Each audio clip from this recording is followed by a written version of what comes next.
Brazil में भारतीय company Bharat biotech की कोवैक्सीन को लेकर बड़ा बवाल हो गया है। नमस्कार, आपके साथ मैं हूं सईद अंसारी और बात ब्राजील में भारत बायोटेक की कोवैक्सीन पर उठे सवाल की। ब्राजील में भारत बायोटेक से कोरोना वैक्सीन कोवैक्सीन की खरीद कई सवालों में घिर गई है। आरोप लगाए जा रहे हैं कि ब्राजील में भारतीय वैक्सीन की खरीद में गड़बड़ियां हुई हैं। ऐसा माना जा रहा है कि इससे ब्राजील के राष्ट्रपति जायर बोल्सोनारो की मुश्किलें बढ़ सकती हैं।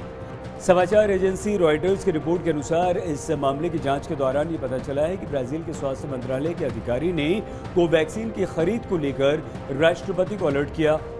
घटनाक्रम से परिचित ब्राजील के एक सांसद ने बताया कि स्वास्थ्य मंत्रालय के अधिकारी पर भारत बायोटेक की कोरोना वैक्सीन खरीदने के लिए दबाव डाला गया। असल में कोरोना महामारी से निपटने को लेकर चल रही जांच के दौरान ये बात सामने आई। एक संसदीय पैनल मामले की जांच कर रहा है। ब्राजील सरकार द्वारा महामारी कोरोना से निपटने के मामले की जांच कर रहे एक सीनेट पैनल ने औपचारिक रूप से रसद विभाग के अधिकारी लुई रिकार्डो मिरांडा को बुधवार को गवाही देने के लिए बुलाया। सीनेट समिति और अभियोजन इस बात की जांच कर रहे हैं कि ब्राजील सरकार ने भारत बायोटेक से अधिक महंगे टीकों का सौदा क्यों किया, जबकि पिछले साल फाइजर के शुरुआती प्रस्तावों की अनदेखी की गई। न्यूज एजेंसी रॉयटर्स के अनुसार लुई रिकार्डो मिरांडा ने अभियोजकों को ये बताया कि राष्ट्रपति जायर बोल्सोनारो के सबसे करीबी सहयोगियों में से एक पूर्व स्वास्थ्य मंत्री एडुआर्डो पेजुएला के सहयोगी एलेक्स लियाल मैरिहोनो ने उन पर वैक्सीन को खरीद के लेकर दबाव डाला। लुइस रिकार्डो ने अब पहली बार सार्वजनिक तौर पर यह कहा कि उन्होंने 20 मार्च को अपनी चिंताओं के बारे में दस्तावेज के साथ बोल्सोनारो को बता दिया था। इस पर राष्ट्रपति ने उनसे कहा था कि वो संघीय पुलिस के प्रमुख के साथ इस मामले पर बात करेंगे। बैठक में मिरांडा के सांसद भाई लुइस मिरांडा भी मौजूद थे, जिन्होंने बुधवार को रॉयटर्स से इसके बारे में जानकारी साझा की। सांसद लुइस मिरांडा ने कहा, ऐसा लगता है कि ये बिना किसी दस्तावेज के सार्वजनिक धन को निकालने का प्रयास है। इसके पीछे महंगी कीमत चुकाकर फायदा कमाने की नीयत हो सकती है। फिलहाल ब्राजील के स्वास्थ्य मंत्रालय ने एलेक्स रियाल मैरिहोनो को लेकर कोई टिप्पणी नहीं की।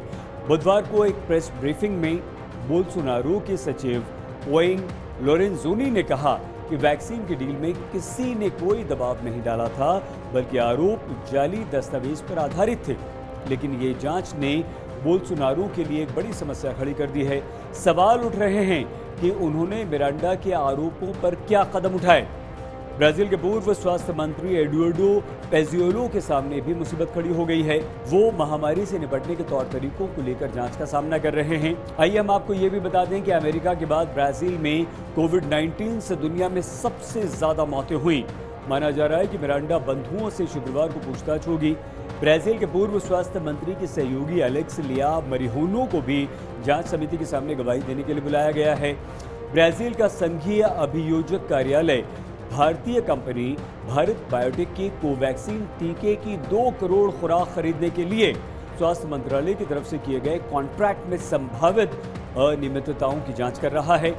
अटॉर्नी जनरल के प्रेस कार्यालय के दस्तावेज के अनुसार समझौते के तहत मंत्रालय को ब्राजील में भारत बायोटेक के प्रतिनिधि प्रेसिसा मेडिकेमेंटोस को $15 प्रति डोज के हिसाब से $32 करोड़ का भुगतान करना था। इस समझौते पर फरवरी में हस्ताक्षर किए गए थे।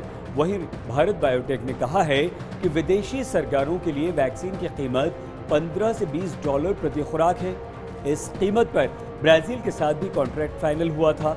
लेकिन बड़ी बात यह है कि फरवरी में ब्राजील के साथ समझौते पर हस्ताक्षर करने के बावजूद अब भारत बायोटेक ने कोई टीके नहीं भेजे हैं, क्योंकि कंपनी को मंजूरी और औपचारिक खरीद आदेश का इंतजार है। ब्राजील के स्वास्थ्य मंत्रालय ने बताया कि भारत बायोटेक को अभी कोई भुगतान नहीं किया गया है और इस मामले में कानूनी समीक्षा चल रही है।